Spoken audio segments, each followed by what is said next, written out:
and suddenly I turn around and I see a new couple coming in, and one of my colleagues from work was with her partner walking in. Hey, welcome to Munai Open Relationship, the podcast. Hi, my name is Gwen and I'm an open relationship coach. And I am Mr. T, her partner in crime. We're here to share an awesome journey with open relationship and non-monogamy. Disclaimer: we are not here to tell you what to do, what is right or wrong in your relationship. We are here to give you ideas and tips based on our own experience. And while doing so, we may discuss things that are not suitable for a younger audience. Here we are. Hello. Hello. How Good are to you? see you again. After so long. Welcome back to another episode of Munai Open Relationship, the podcast. Yeah, buddy. So what we've done for this podcast is that I did post a little story on Instagram, and I asked people what was their fear number one when opening the relationship. And so we've decided to kind of start a little series now to kind of change a little bit of subject from the communication. I think we talk a lot about communication. Yes. People have a lot of tools. Exactly. And so we're going to be talking about the different fears that you guys may have and what we think about it. Okay. Yeah, because I think if one, like to be honest, I had quite a few responses and a lot of you had the same fears. Yeah. Right? So you're never alone.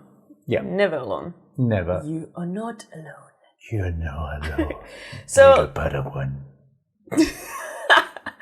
It's been 5 minutes and we have our first Star Wars reference. It's Obi-Wan happening, so. I think it's this new display of Star Wars that we have in the office now. And at some point we're gonna have to show it to the audience. Yeah. Yeah. On the podcast. Yeah, we might put a photo. We can put a photo. What is it? What is it, this display? Do you want to talk about it? Okay. Was that a sign of love from your partner? Oh yeah, That was so spontaneous. As you guys probably have guessed after listening a couple of podcasts, I am a nerd on the area of Star Wars and superheroes, comics, and so on. Anyway, so fear number one. Fear number one is that you are afraid not to be the priority anymore for your primary partner if you open the relationship. I have to give you a big truth. You've never been the main priority of your partner. Or you may have been a priority. You may have been a priority, or your partner may have been making you feel like you were a priority, but you should not be the priority. No. Sounds really bad. But what do we mean by that? We mean that if you are in a healthy relationship where you are both two individuals coming together and with good well-being and a healthy mindset, and for this relationship to work well, I think it is really good if your partner is not your main priority in general. Is that what we mean? You're right. Is that what you mean? What that fear is about. It's not about feeling special, but also knowing that if something was to happen, that your partner, if you're sick and your partner is like, I've had that with a client, couples. She was really sick and he had a date planned, and in his mind he was like, well, it's all right because you're sick anyway, so you might as well just stay home and relax and whatever. Those people don't live together, by the way. And so he decided that actually he would still go on his date because she was alone and she didn't want to see anyone and she was sick and whatever. And for her, she was hoping they would say, I'm canceling my date and I'm coming to take care of you. We're going back to what we were talking last week. Communication.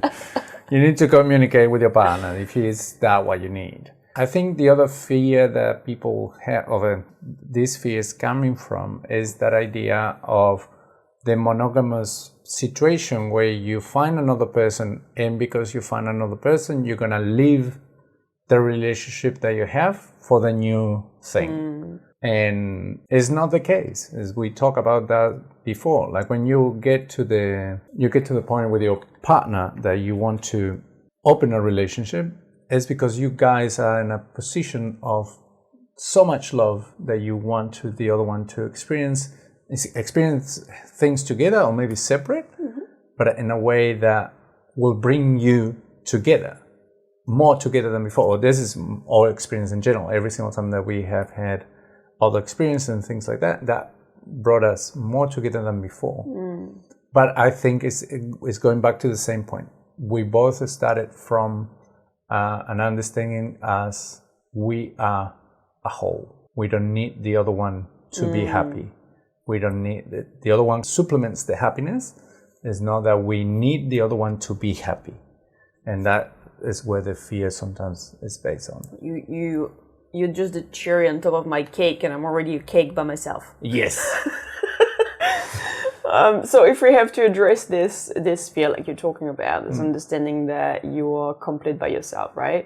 But if I was to think about, I still want to be the priority with my partner, try to think about, do you have to be the priority all the time? Or is there a really good reason for you to feel like you're not a priority right now? Because you are not always going to be the priority. Like you may have kids at some point and suddenly the kids become the priority. That would be exactly the same idea. But then sometimes it's good that your partner remembers, yep, my partner is important too. And right now they need me and I'll make them my priority.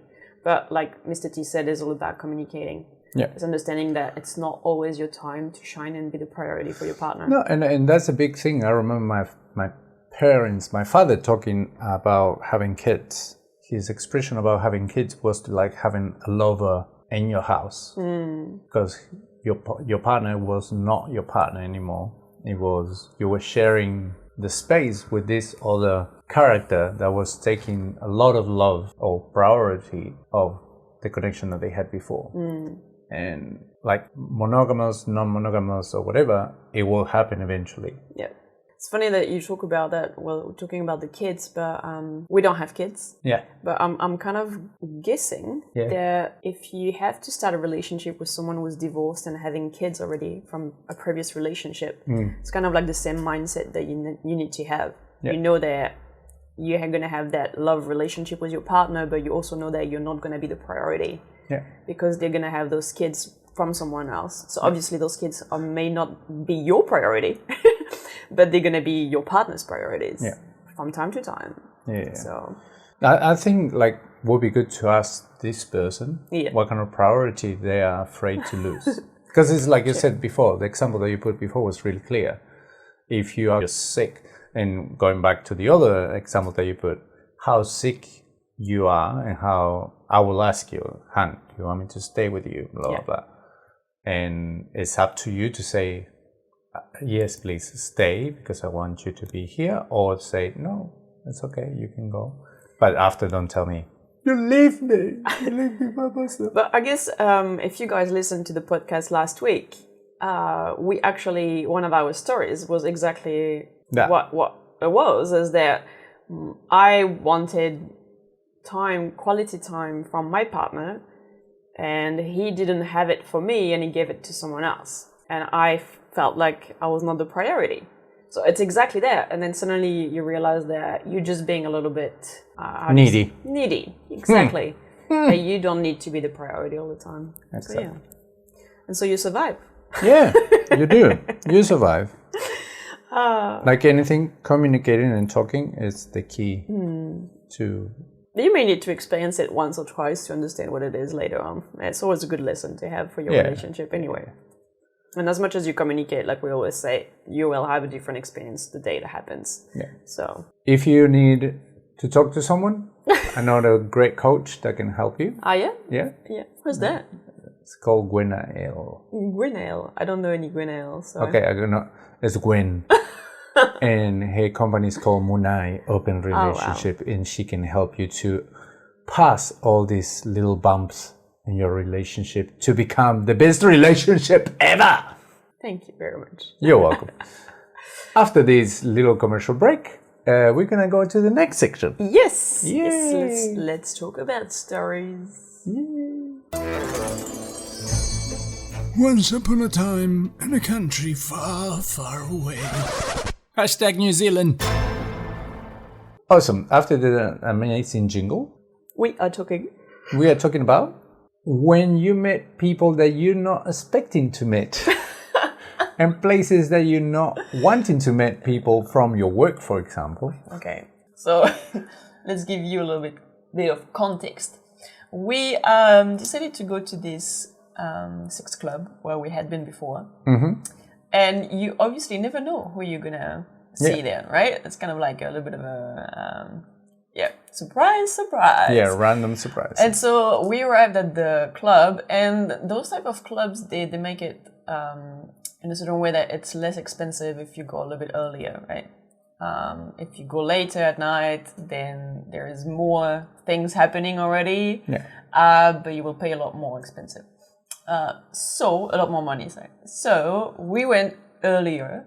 Quite early. So it's nobody still around. like, not many people, a few couples out there, and they're not too sure what to do, and it's still a little bit awkward at that time. And so most people are around the bar having a drink to try to ease the nerves. Yeah. And suddenly, I turn around and I see a new couple coming in. And one of my colleagues From work. from work was with her partner walking in. And it was like, holy shit. Because it's those things that you don't expect to happen. It's like anything. You don't think about what the private lives or anybody else apart from yours. You don't really want to think about your colleagues. Yeah, she walked in and she had the tour around the club and we were sitting on the bar. And when she was walking into the bar, she saw me. And I could see her face getting frozen. And it's like, holy fuck. And she's There'll be a lot of beeps in this story. yeah. So she sat down next to us with her partner, and she was trying to not face me, trying to look away and pretending that I haven't seen you or anything like that. So I decided to be the mature person in the situation and walk up to her and talk to her and say to her, look, we are here to have fun. It's not judgment or anything. You don't have to worry about this. Nobody will know except for the podcast.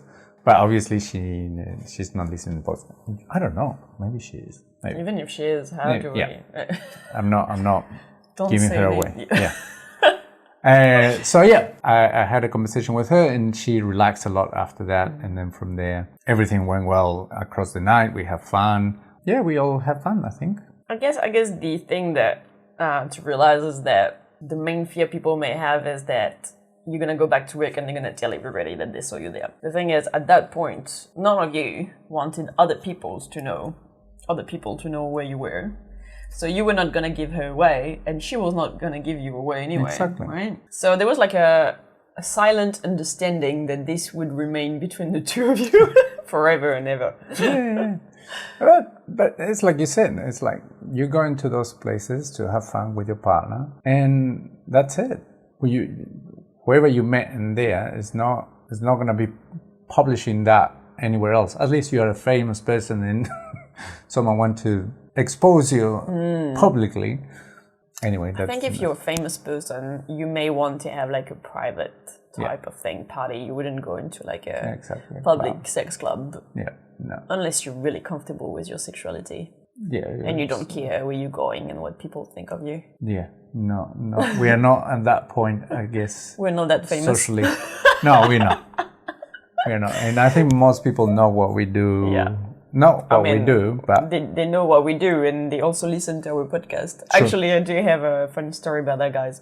We have a friend, she's a bit younger, and she told me, oh my God, I would love to listen to your podcast, but I don't want to hear whatever you guys have been up to, because that would change how I look at you. And she was starting to blush just thinking about what she may hear on the podcast. We're quite PG though. Yeah, we don't say much. Still. Anyway, so that was the little funny experience Yeah, it of was fun. meeting someone It was you fun. know. Yeah. We would love to hear your stories. So if you Yeah. have any funny stories like that, let us know. That would be Yeah. That would be fun to receive those ideas. all right. And it's time for the question of the podcast. La questione. You hear it, you type it. You send it, you ask for it. You hear it, you type it. You send it, you ask for it. Here we go. All right, so this question, I received it on Instagram from one of my followers. Those guys decided to open a relationship and they talked about everything. It was good, and then they went out both on a Separately? date Separately? separately on a date. So him with someone else and her with someone else, and then they came back later at home that night, and they felt really awkward. They didn't know how to reconnect. They didn't know how much they could tell each other. They felt like they had been cheating on the other one, even knowing that obviously it was agreed upon and everything. And so they didn't know how to reconnect after that first date. And so that was the question. How do you reconnect with your partner after going away? I think it comes, we're going back to the same situation, communication. I guess you should have talked about that before, but obviously you don't think in what's going to happen after. Yeah. And the main key is trying to not be, like, try to slowly get into the swimming pool, you know, putting your toes and then your feet and then your knees and then you go. So you should sit down and talk like that. It's like, okay, I feel this way. How do you feel? And the other one will share the space. And then once that you clear that you both are in that situation, it might relax you a little bit more, and it will help you to express a little bit more. And the more you talk about it, you will see that both are in the same boat, and you're gonna reconnect through the experience that you both are having to not feeling comfortable doing it. So that's an idea for me that could help. Cool. I think it's good to have a little routine. Create something that's just for the two of you that you know it's happening every time you go on a date. That can be from having a sit down with a tea, a coffee, a drink, and just chat. It could be watching a movie together on the sofa without talking about your date. There's just for the two of you. Having some sort of either quality time or something that you do and you know is just there for you to reconnect. I had clients that was just about having a cuddle time for like 10 to 15 minutes on the sofa without talking and just being there, the two of them hugging. And that was enough for them to kind of reconnect and say, like, yeah, this is my partner. I'm feeling safe here. This is nice. And then after that, you can start talking, whatever. So having that little routine of reconnection is quite nice to have. So just create your own, really. Yeah. And find out what is that you can hear, what you can share, what you cannot share with your partner. Yeah. We both, I think we expressed this before, we are kind of open in that way. We don't have problems with hearing what the other one's experience, and we kind of learn from the other one's experience. So we kind of understand that when we reconnect together, we have a time of debriefing what happened, what was good, what was not so good, and we enjoy a lot that moment. But it might not be your case. It might be that, like you said, you need to create a routine slowly and see what is more comfortable for you too, and see how you guys evolve through all the experiences and slowly getting back together. Yeah. Awesome. And that was it. We don't have any more questions. We have more questions for next week though. Yes.